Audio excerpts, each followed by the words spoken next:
Sadhu, sadhu, sadhu. Buddham, buddham, buddham vande. Dhammang, dhammang, dhammang vande. Sangham, sangham, sangham vande. Buddham, dhammang, sangham vande. Namo tassa bhagavato arahato samma sambuddhassa. Namo tassa bhagavato arahato samma sambuddhassa. Namo tassa bhagavato arahato samma sambuddhassa. Kammassakonhi kammadayado kammayoni kammabandho kammapatisarano yang kammang karissami. Kalyanan va papakan va tassa dayado bhavissamiti. Homage to the exalted one, the worthy one, the supremely enlightened one. Sadhu, sadhu, sadhu. Dear friends in Dhamma, here today our Sunday Dhamma discussion. We hope to discuss one of the main topics in Buddhism, as you know, karma, or Kamma in Pali, and Sanskrit we say it karma, in English actions. It is not just actions, but according to Buddhism, karma belongs to volitional actions. What we do with intention, physically, verbally or mentally. There are three things are together when we discuss Kamma in Buddhism. They are Kamma, Vipaka and Vimutti. Kamma means actions, volitional actions. Vipaka means results or consequences. And Vimukti, liberation. How we overcome the karma. These three things are interrelated. You know, when Buddha appeared in the world, there were some ascetic people who had discovered karma, who believed the karmic force. But their knowledge was limited. After Buddha appeared in the world, Buddha introduced very special thing, that the path how we overcome karma, or how we overcome the samsaric circle. That is why Buddhism especially explains very unique action, that akanna sukha vipakam. There are some actions neither black nor white. That is unique in Buddhism. When we discuss the Kamma in Buddhism, Buddha says that Kammassakomhi kammadayado kammayoni kammabandhu kammapatisarano yang kammang karissami kalyanan va papakan va tassa dayado bhavissamiti. That is the advice that Buddha has given us to contemplate on or reflect on it again and again. What is that? I am the owner of my actions, the inheritor, the origin, the relation and refuge of actions. Whatever actions I perform, whether good or evil, I will be their inheritor.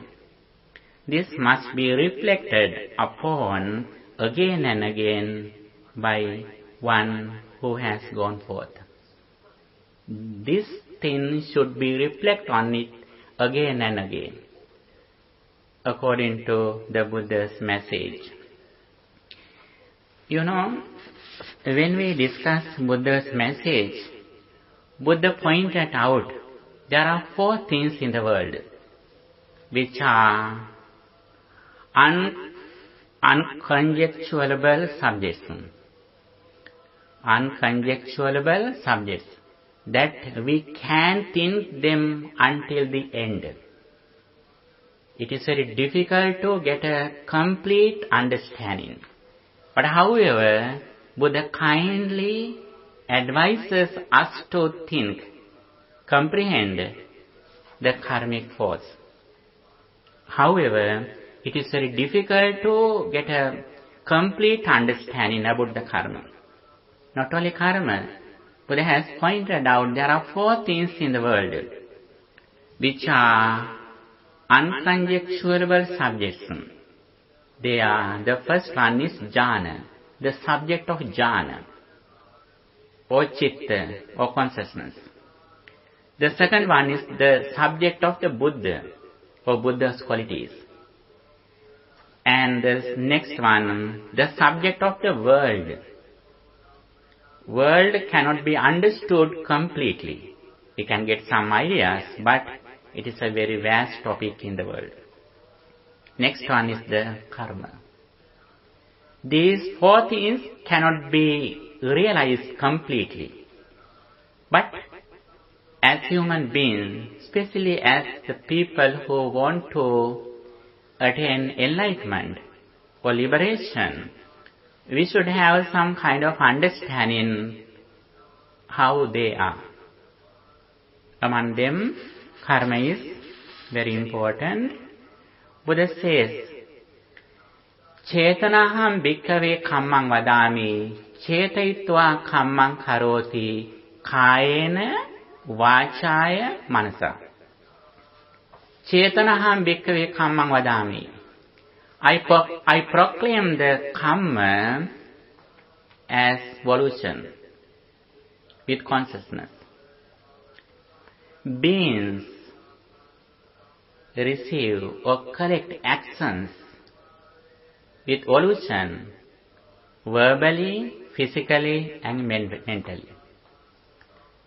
Actions belong to Chetana or mental formations. And also actions can be divided into 3. Kusala, akusala, avyakuta. Kusala means wholesome actions.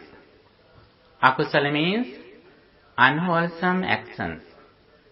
And abhyakuta kamma, neither wholesome nor unwholesome actions, just action. It means the Arhanta's actions. And here, when we discuss this topic, one day a householder came to Buddha and asked an important question. He asked the Buddha, the Lord Buddha, there is so much diversity in the world. Some are unwise, some are wise, some are poor, some are rich, some are beautiful, some are ugly, some live long, some die early, some are in high caste, some are in low caste, some are healthy, some are unhealthy. The Supreme Buddha, what is the reason of these variations? When we see the world, you also can see this diversity. There are a lot of variations in this world. He asked the Buddha, what is the main reason of these variations? Let me know, please. Buddha says, Kamma is the main reason. Buddha says, the reason for this difference is Kamma, and Kamma divides people as high and low. The Buddha has explained here how Kamma affect our life and how important it is. And here the another thing, how we collect Kamma. When we experience something through our eye, the very first experience is not collecting karma or actions. Very first experience is neither wholesome nor unwholesome. That is only just an action that is a result of our previous actions. In very first experience, we get only a shadow, only a very free experience. That is neither good nor evil. Because of our ignorance, suddenly we compare that experience with our previous experiences. Then secondly, we create karmas. As soon as we experience something, we think that there is something outside. According to outside persons and things, I get to experience something. Then my mind is fixed in outside things and persons. When my mind is pure from greed and anger, I can collect some wholesome thoughts. When my mind is impure, what happens to me? I collect impure thoughts and I collect evil actions, evil thoughts. Whether we collect evil or wholesome thoughts, actions, if we think there is something outside, it means we are in the circle of the samsara. What is that? What is the nature of that we are in the circle of the samsara? When we experience something through our senses, we think, before we experience, there was something here. After we experience, the objects or reasons remain outside. That is the nature of ignorance. It is not a disturb to our blissful life hereafter, but it is a misconcept in liberation or deliverance. If we want to overcome the samsaric circle, we have to overcome this misunderstanding. According to Buddhism, karma can be divided into four. I think you can remember that I have explained it before too. Can you remember it? Somewhere. There are four actions. Here also I have given in the page 4. There are four actions. There are four kinds of actions according to the point of view in Buddhism about Kamma. Buddha says, Atti bhikkhave kammang kanhan kanha vipakam. There are some actions that are black, which consequence black result. It means whatever we do with impure mind. Black means evil. White means wholesome or good actions. The next one, Buddha says, Atti bhikkhave kamman sukkhan sukha vipakam. There are some actions that are white, which consequence white result. That is the second one. Whatever we do with pure mind. Next one, Buddha says, Atti bhikkhave kammang kanna sukha vipakam. There are some actions that are black and white, which consequence black and white result. It means in one time we collect good actions with pure mind. In another way, we collect evil actions with impure mind. If we collect both actions with pure mind and impure mind, that belongs to this Kamma. There is another thing. Actually, when Buddha appeared in the world, some people had realized these three things.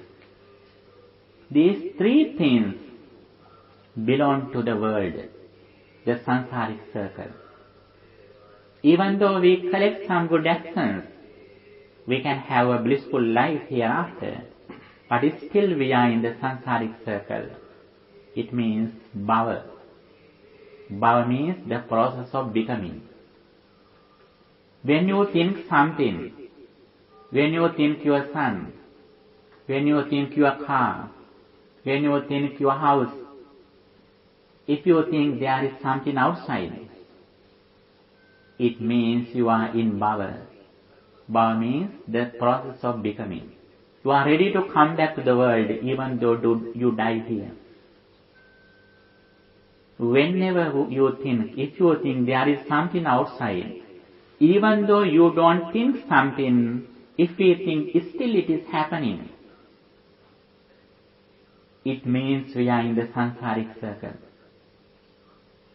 The reason is that even though those experiences have ceased, still they are in our mind. They are working in our mind. At the end of our life, when we think something as it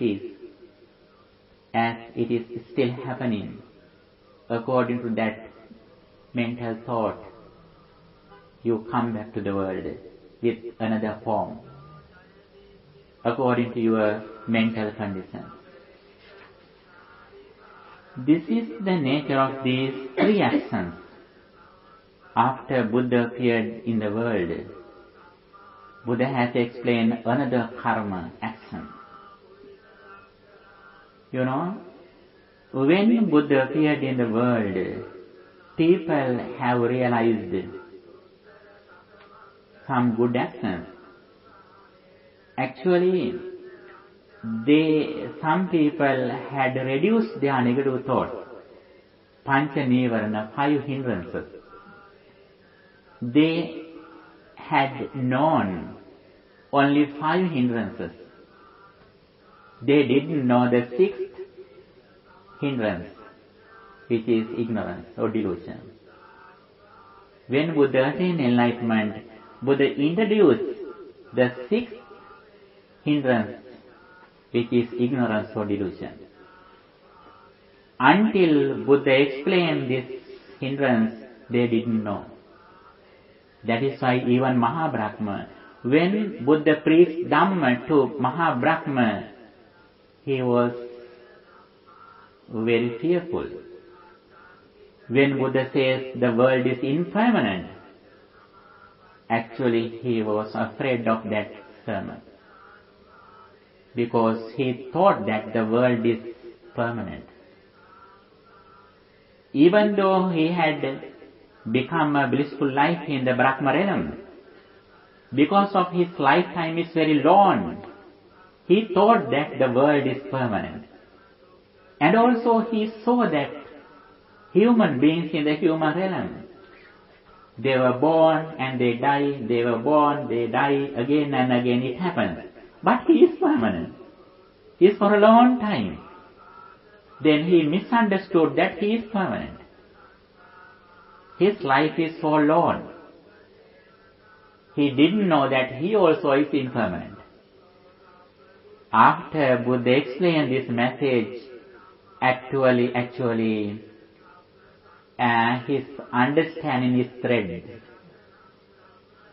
This is the way that Buddha has explained the 4th karma. Buddha says, Atti bhikkhave kammam akanna asukkhaṃ akanna asukha vipākaṃ. Buddha says, there are some actions, neither black nor white, that consequence, neither black nor white result. Other 3 actions belong to world. Even though you practice generosity, virtue, or meditation, as practicing loving kindness, you think that there are people in the outside I bless them, I practice loving kindness, I spread my loving kindness to them, to the world. Because you think there are some permanent people in the world. Even though they die, you think there will be another place. That is the nature of ignorance. But in the primary level, we should have the karmic understanding. We should know the law of karma. With the understanding of the karmic force, the very first understanding is that whatever we do with intention, we will have the same result. Their mind plays a very big role. Buddha says, Mano pubbangama dhamma, mano setta manomaya, manasache paduttena bhasativa karotiva, tatonam dukkhamanveti chayava anupayini. Mano pubbangama dhamma. Mind is foreigner. Mano setta.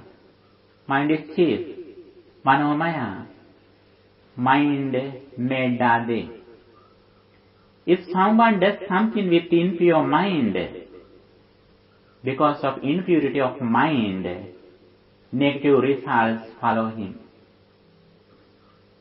In another way, Buddha says, Manasache pasannena bahasativa karotiva.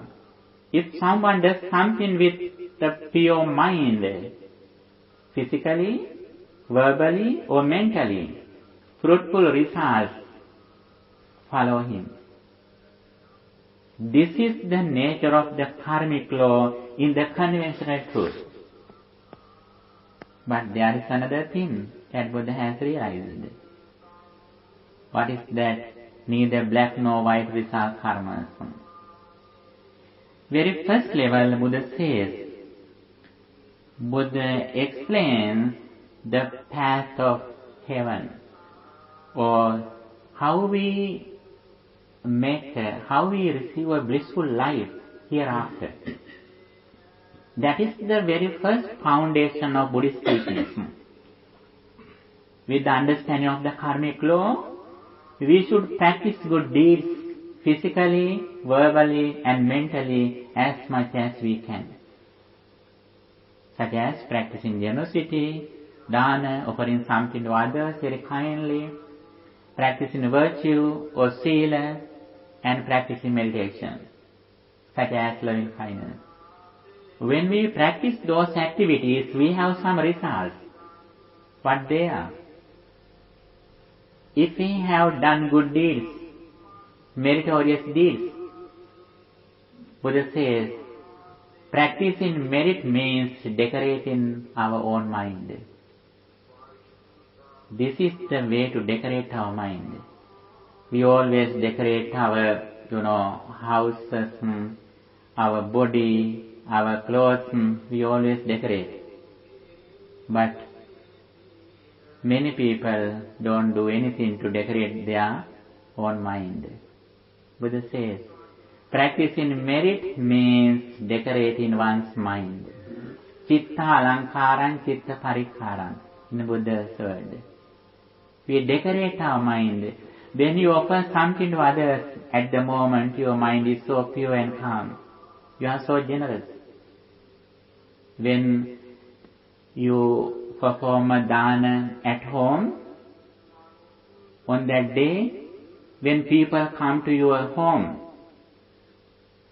you think your friends are also like your children. They can do anything at your home because your mind is so generous on that day. But other days are not like that. This is the way of practicing meritorious deeds. On the other side, when we practice virtue or sila, moral conduct, such as 5 precepts, actually we overcome a lot of unwholesome deeds in our life when we practice sila or virtue or moral conduct. And also when we practice meditation, especially loving kindness meditation, that is a very high meritorious deed according to Buddhism. Among the three meritorious deeds, Dana, Sila and Bhavana, practicing loving kindness is the highest one. Practicing meditation is the very speed thing, very fast way that we generate our positive thoughts. Especially, Buddhism emphasizes the importance of practicing loving kindness, thinking, may all beings be well, happy and peaceful. As the result of practicing these three meritorious deeds, our mind is so pure and calm. It means whenever we die, we are ready to go to a new blissful life. As the result of good activities that consist with pure mind. This is the very first step. Some people know only this path. That is why some people who know Buddhism, they may say that everywhere, the candles of everywhere are same.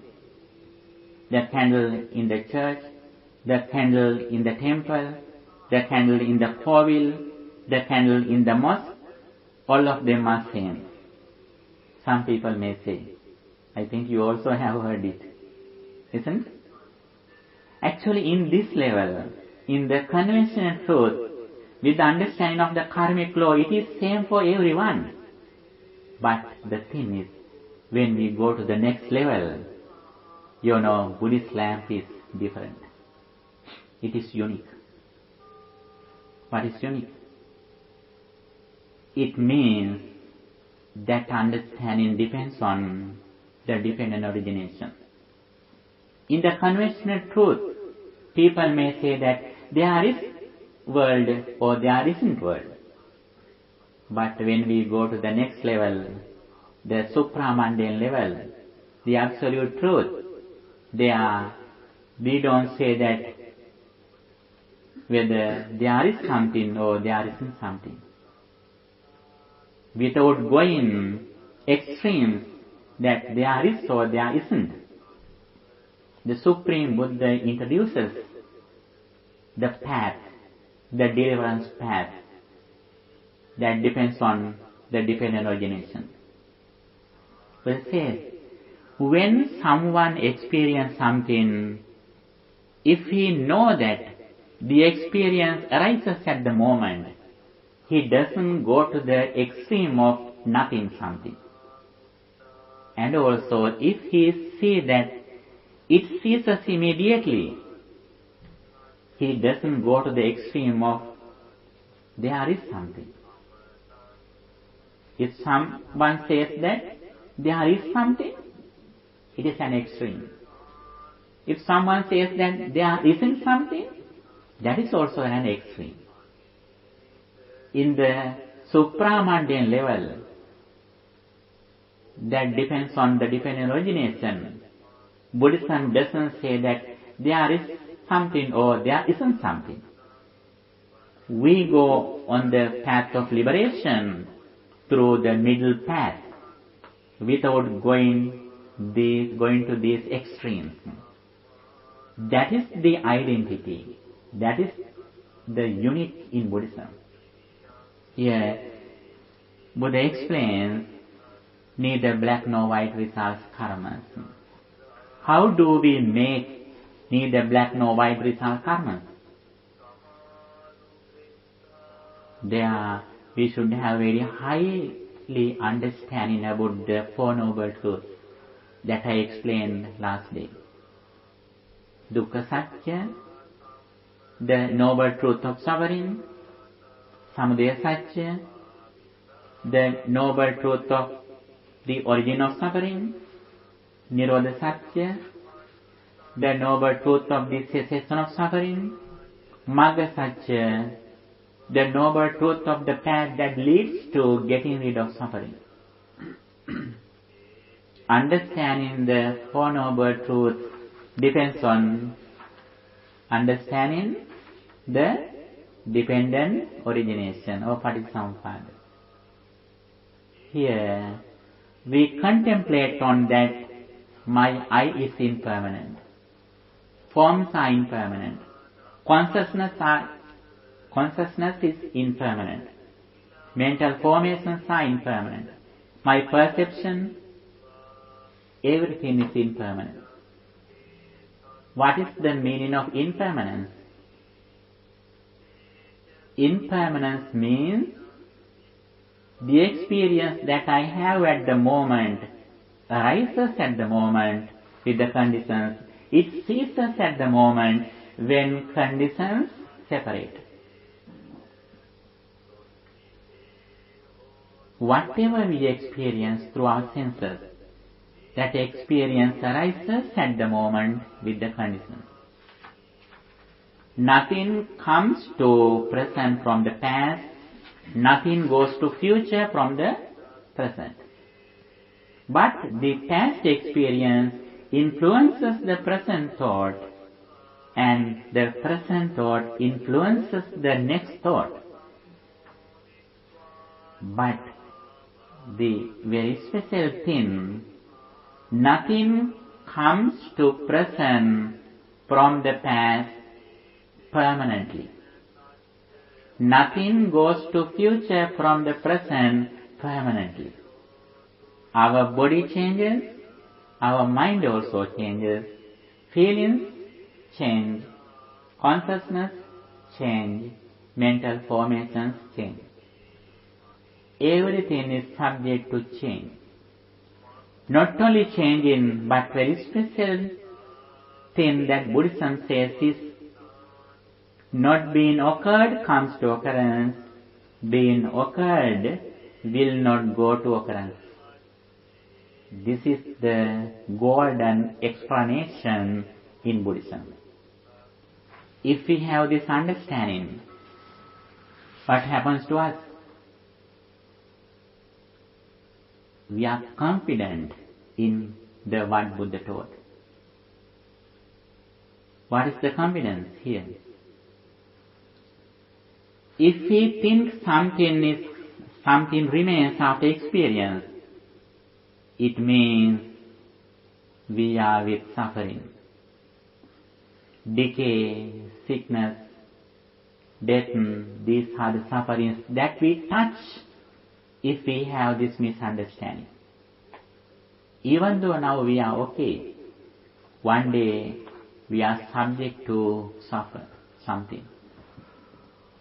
If you think that there is something permanent outside, even though your mind is neutral at the moment, one day you are ready to suffer with those things change. If we have this understanding, we are hurried to overcome this misunderstanding. Why is that?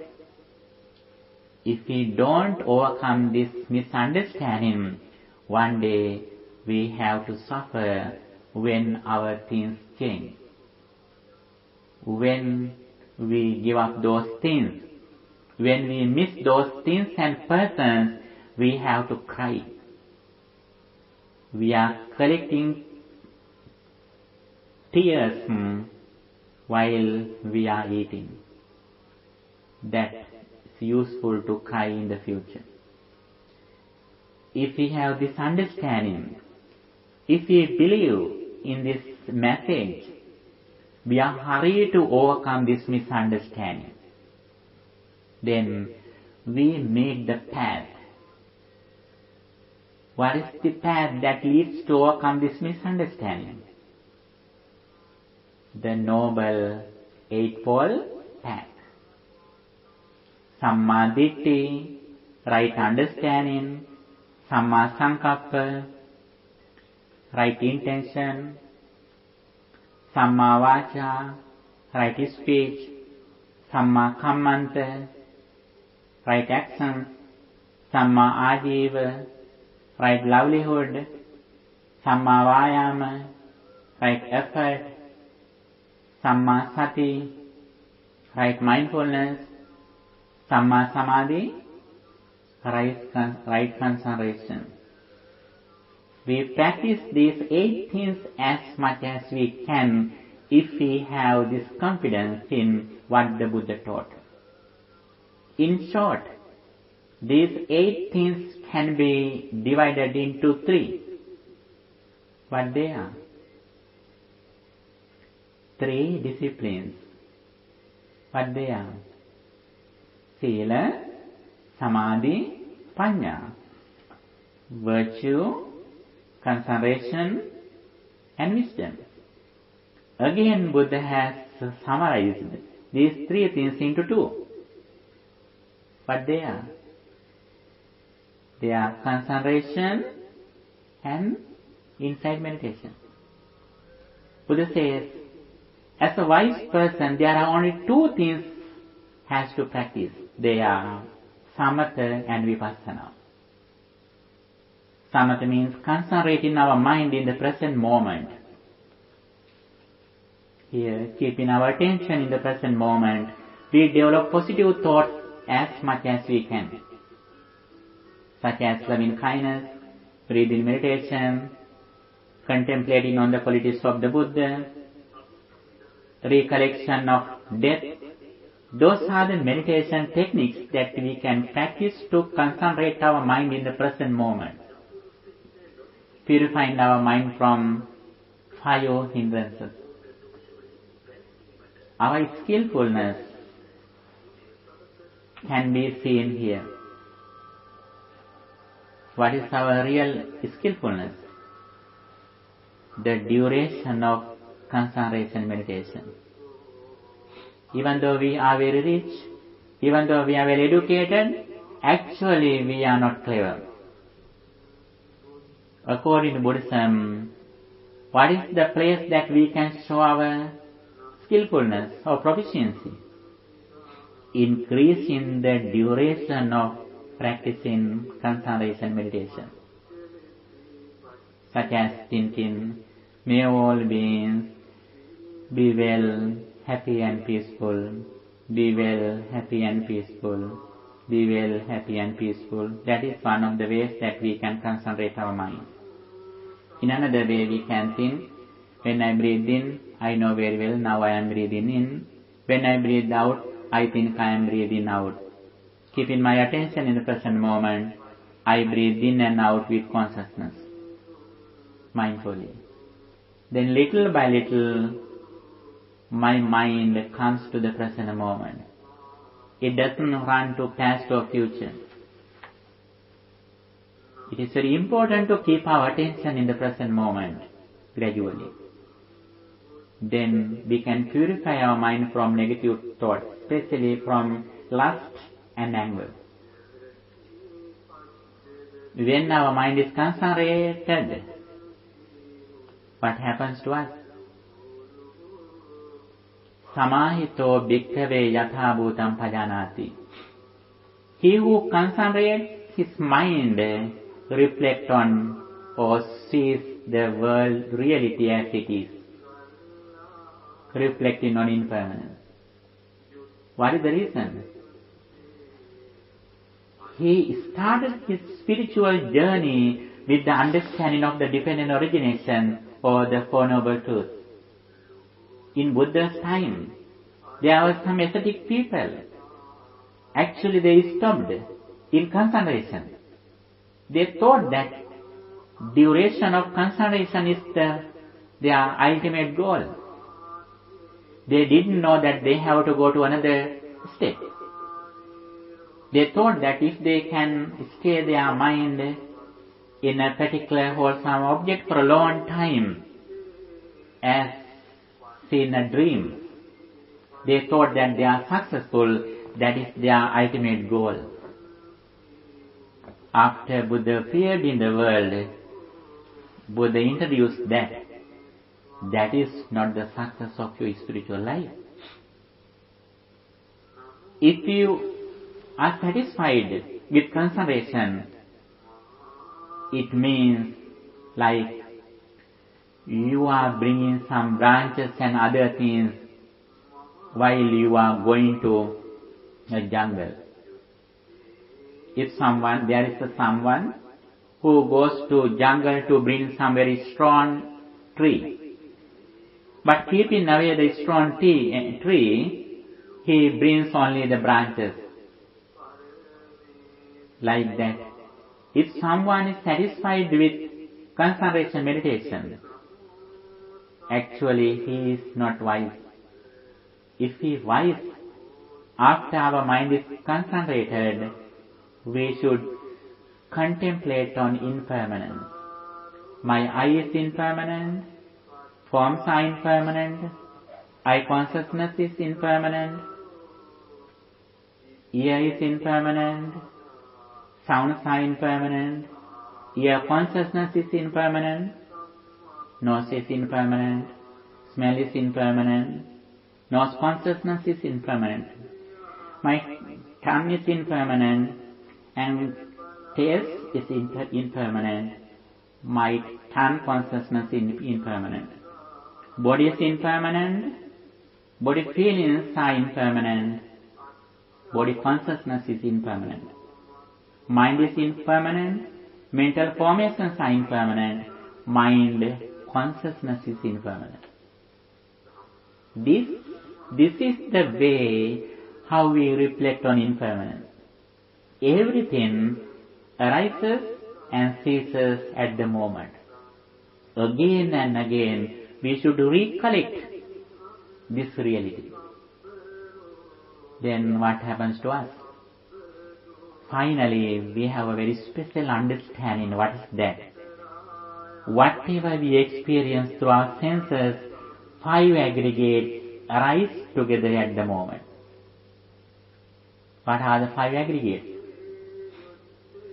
5 aggregates means Rupa, form, Vedana, feelings, and perception, Sanya, Sankara, mental formation, and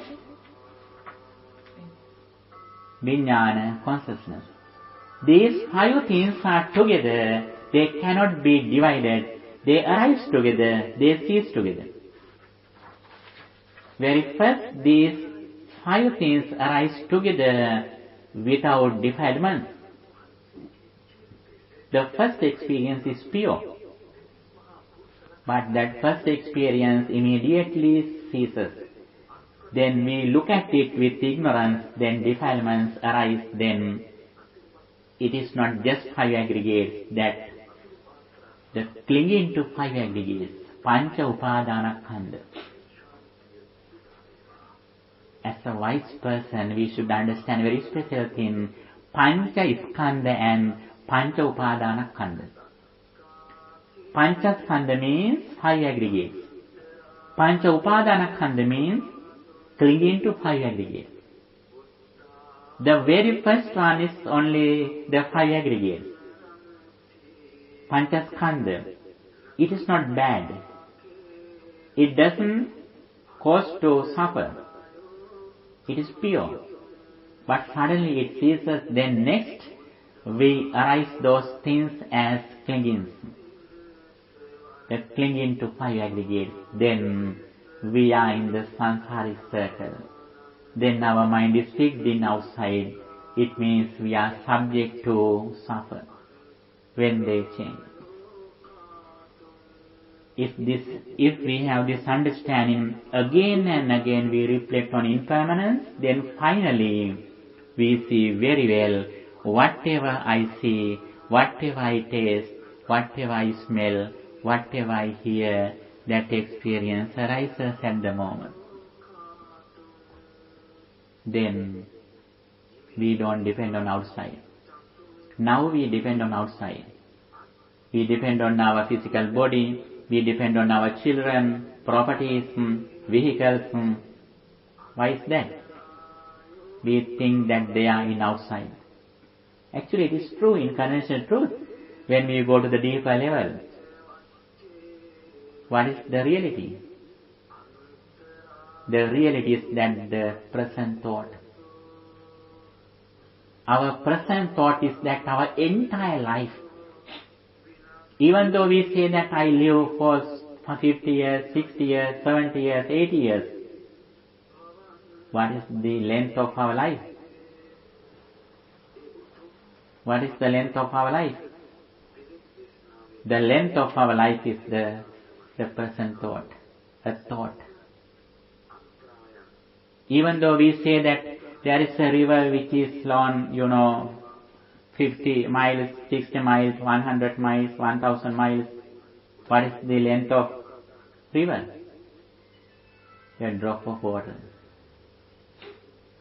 Like that, even though we say that I lived 60 years, actually the length of our life is that thought. If we can succeed the present thought, it means our entire life is successful. It means we don't depend on outside things or persons, we depend on wisdom. It means we are reflecting on impermanence, arising and ceasing.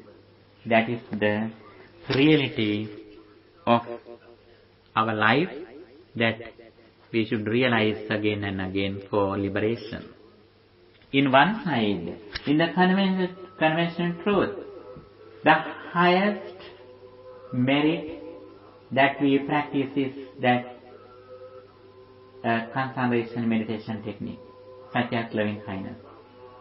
On the other side, in the absolute truth, what we have to practice? Vipassana bhavana, insight meditation, reflecting on impermanence. Everything that we have in our life is impermanent. That means our eye, ear, nose, these senses arise at the moment. We have nothing which is permanent, which is ready-made. We create everything at the moment. When you go to the kitchen, at the moment you prepare a tea or coffee. Before you go to the kitchen, tea or coffee is not there. When you go to a mirror, your shadow is not there. As soon as you reach the mirror, your shadow arises there with the conditions at the moment. That shadow doesn't belong to even that mirror. That is the result of conditions which happens, which arises at the moment. Our entire life is like that. If we have this understanding, again and again we reflect on this reality. We give the priority to reflect on this practice. For that, in one side, we practice generosity, offering dana to others, practicing virtue or meditation. Why do we need to practice this conventional truth medicine? We need our health, longevity, good complexion, good friends, good environment. As the result of practicing good deeds with the understanding of the karmic law in the conventional truth, we develop our good health, longevity, good friends, good environment. Those things are useful to practice this path. But that is not the ultimate result. For example, if you go to another country, first you have to go to an airport. When you go to an airport, you need a vehicle to go to the airport. Going to airport is not the destination. It is only a start. After you go to the airport, showing your air ticket, you have to get boarding pass and you should enter the flight. But other things are useful to go to the flight. But the ordinary people, they do a lot of things. They take care of their children, they study, they do jobs, they earn money, they build their houses, they do everything. Like a person goes to the airport. But they don't do the very important thing in their life. What is that? Understanding of the Four Noble Truth. It is like getting air ticket or boarding pass. Getting the boarding pass is not the end. Next, we have to enter the flight. Like that, we have to practice the Noble Eightfold Path or 3 disciplines. It is like enter the flight. When you enter the flight, they will bring you the destination. You don't need to worry whether they fly or not. That is their duty. Like that. If you have the boarding pass, what is the boarding pass? Boarding pass means the understanding of the dependent origination. What is the entering the flight? Practicing Sila Samadhi Panya. Then day by day you are reaching the destination, liberation, enlightenment. As much as you practice this path, day by day you are overcoming your negative thoughts from your mind. What are the negative thoughts? Greed, anger and delusion. Then day by day you are getting rid of suffering. The more you practice this path, the more you reduce these 3 defilements. The more you reduce these 3 defilements, the more you purify your mind. The more you purify your mind, the more you are happy. You achieve the liberation. This is the path that Buddha explained. If we know Buddha's message in one side, with the understanding of the karmic law, we practice 3 meritorious deeds as much as we can. Those things are supreme blessings. Buddha says, Dhanancha Dhammacharyacha etam mangalam uttamam. Practicing generosity is a supreme blessing. Dhammacharyacha. Practicing virtue is a supreme blessing. And Atta Samma Panidicha. Developing your mind is a supreme blessing. Those are the things in the conventional truth. Finally, we achieve the highest blessing. What is that? Arya Satchana Dassanang Etam Mangalam Uttamam. Seeing the Four Noble Truth is the supreme blessing. Finally, Nibbana Satya Kiryacha Etam Mangalam Uttamam. Realization of Nibbana is the supreme blessing. As the result of achieving this supreme blessing, finally, we will have a very special quality that Puttassa loka dhammehi cittang yassa nakampati asokan virajan themam etang mangalamuttamam. We create an unshaken mind that doesn't change among the worldly reality. There are 8 worldly reality. Atta loka dhamma. They change always. Labha labha. Gain and loss. Yasa yasa. Honor and dishonor. Prasansa ninda. Praise and blame. Sapa dukha. Happiness and misery. Those things change every moment. Those are not permanent. We create an unshaken mind that doesn't change among these 8 worldly conditions. That is the highest blessing in our life. that we make in this path, what Buddha explained. As the result of this path, Buddha says, end of this handout I have given you some special words. Buddha says, Susukang vata jivama verinesu averino, verinesu manusyesu viharama averino. Let's live happily without anger among the people, those who are angry. Again, Buddha says, let's live happily without mental illnesses among the people, those who are mentally ill.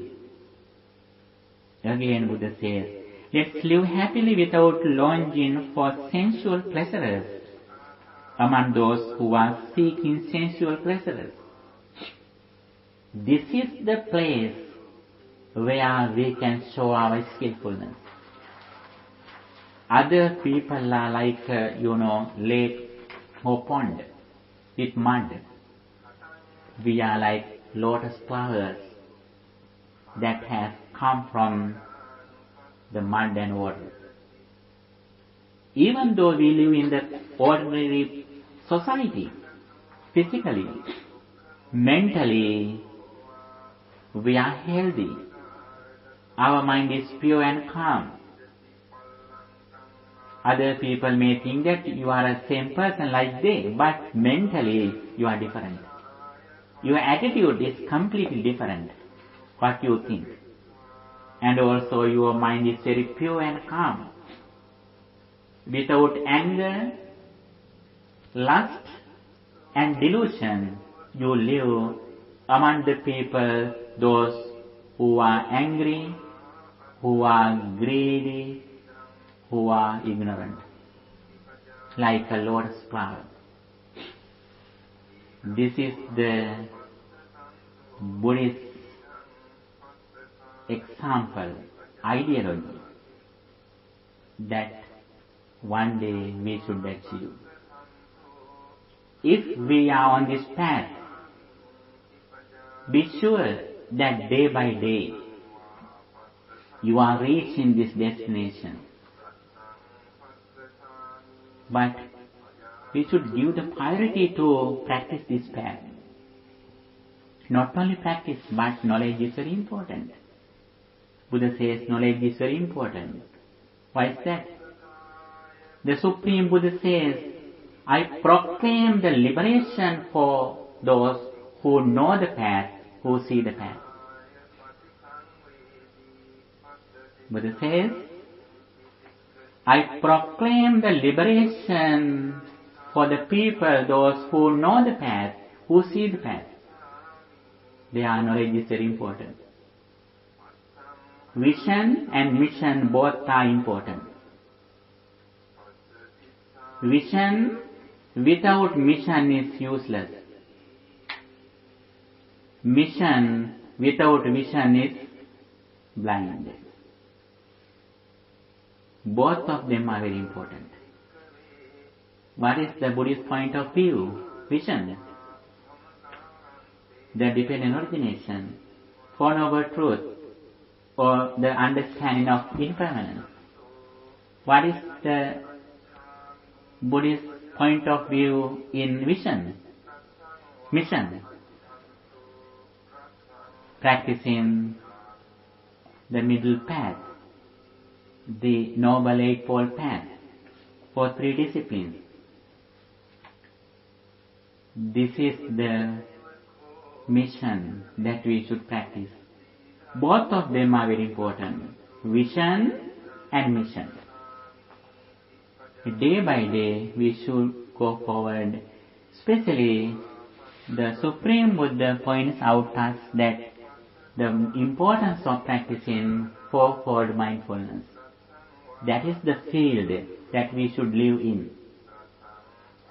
Contemplating on our body, contemplating on our feelings, contemplating on our consciousness and mental formations. He who lives mindfully lives in the field of the Buddha. He has a protection, refuge, safety. that Mara can't catch him. Have any question?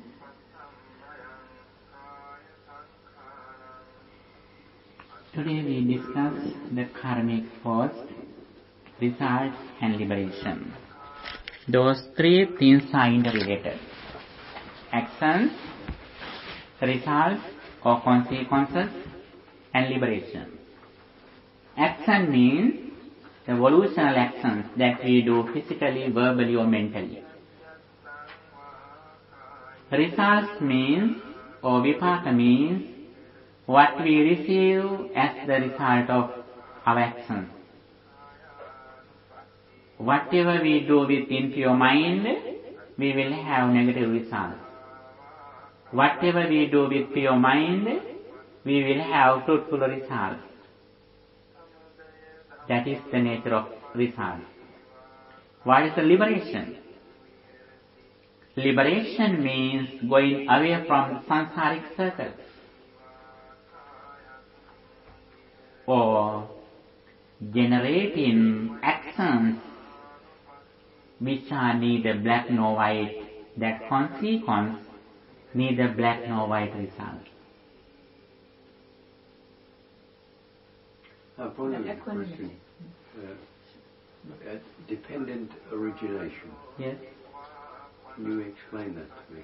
Yes, dependent origination means that every day we discuss.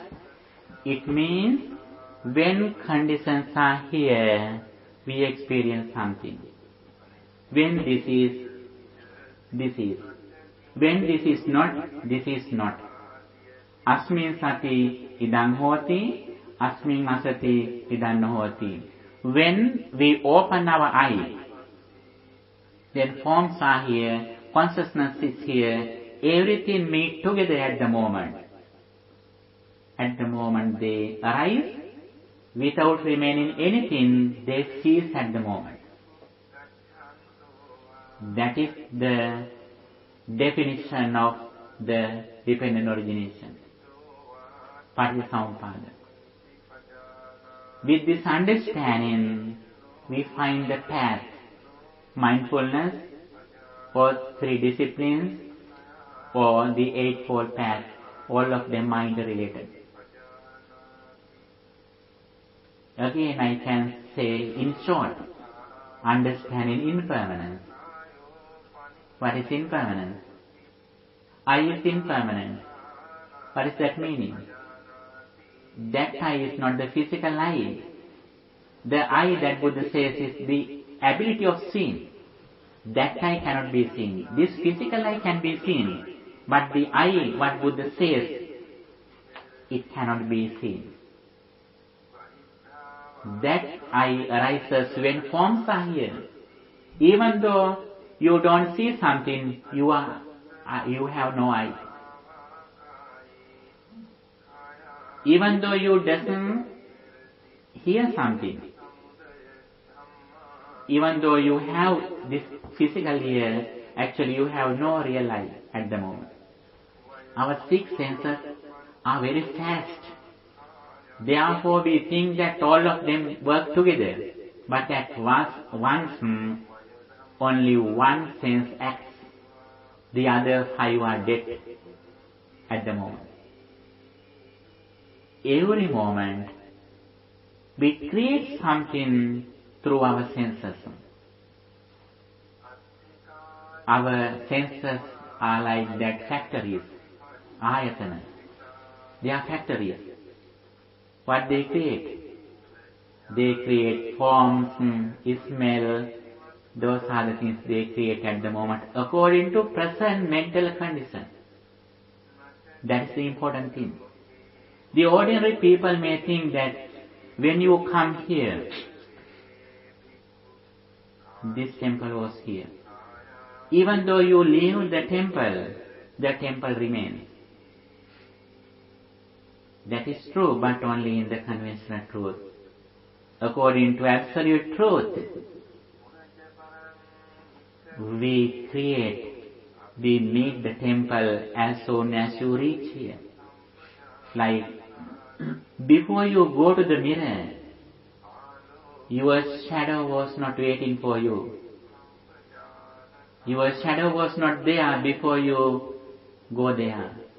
As soon as you reach the mirror, your shadow rises there. Like that, our all experience also the same way. Day by day, we should develop this understanding.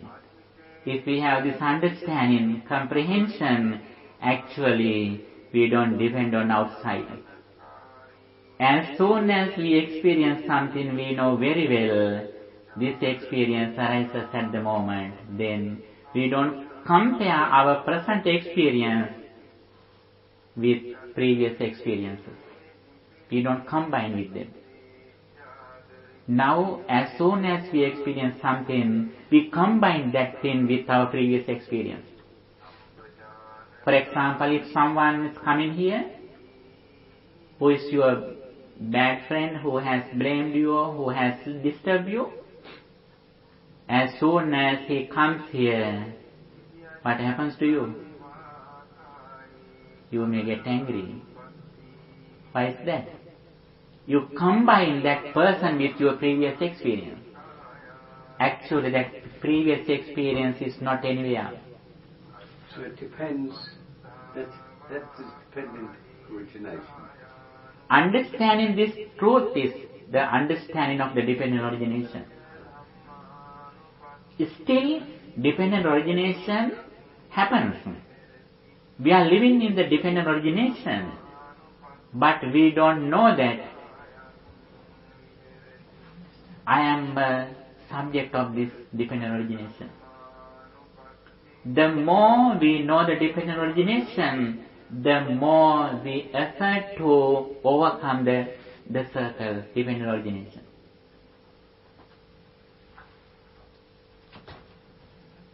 If we have this understanding, if we have this misunderstanding in the dependent origination, we have to suffer. Because we depend on the physical world or outside.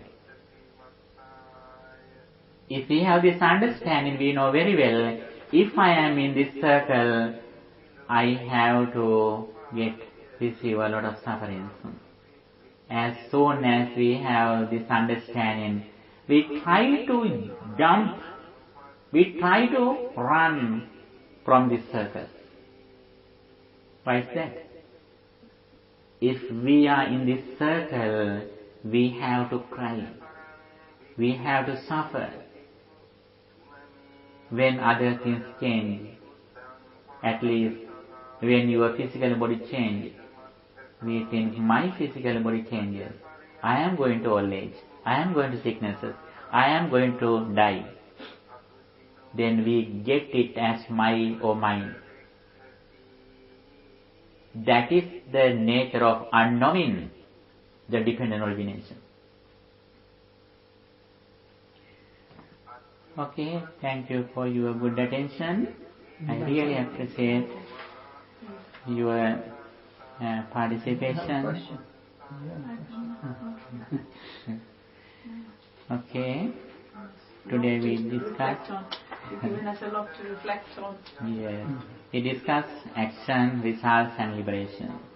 Okay, as the result of generating positive thoughts here, now we are going to transfer these merits to our departed relatives by the power of the spiritual energy. May our departed relatives also receive these meritorious thoughts, and may they develop their birth, and may they also attain the final bliss of liberation. With that intention, let's share these merits with our departed relatives too. Idam me jnātīnaṁ hotu sukhitā hontu jnātayo. Idam me jnātīnaṁ hotu sukhitā hontu jnātayo. Idam me jnātīnaṁ hotu sukhitā hontu jnātayo. By the power of these meritorious deeds, may guardian deities and angels also receive these meritorious thoughts. May they enhance their divine energy. May they keep their eye on you too. May they also attain the final bliss of liberation. With that intention, let's share these merits with guardian deities and angels too. Akasattha ca bhummattha deva naga mahindika punyantang anumoditva chirang rakkantu sasanam.